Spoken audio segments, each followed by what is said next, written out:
Let us look into the scriptures who Jesus Christ is. లేఖనంలో నుండి మనం చూసుకుందాము యేసు క్రీస్తు ఎవరై ఉన్నాడు. It is very clear Bible ఎంతో స్పష్టంగా that తెలియజేస్తుంది. Jesus Christ, యేసు క్రీస్తు he himself ఆయన is not a prophet or a teacher. He is himself God who came as a human.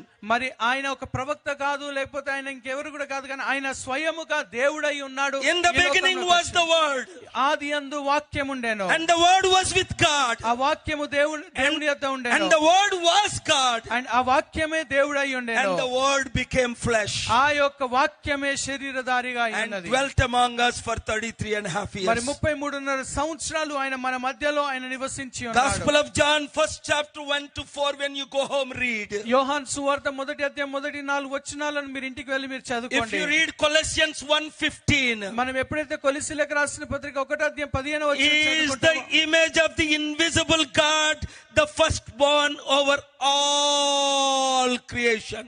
దేవుని యొక్క వాక్యంలో ఆయన అంటున్న ఒక మాట, ఆయన దేవుని యొక్క అదృశ్య లక్షణముగా ఆయన ఉన్న దేవుడై ఉన్నాడు, ఆయన సర్వము అయి ఉన్న దేవుడై ఉన్నాడు. Everybody say all creation, అందరూ కూడా చెప్పండి, సర్వ సృష్టి, all gods, the small g's, all gods, అన్ని దేవుళ్ళు, all prophets, ప్రతి ఒక్క ప్రవక్తలు, all kings, ప్రతి ఒక్క రాజులు, all leaders. ప్రతి ఒక్క నాయకులు, He is the image of the invisible God, the firstborn over all creation. అదృశ్యమైన దేవుని యొక్క ప్రథమ కుమారునిగా ఆయన ఈ లోకంలో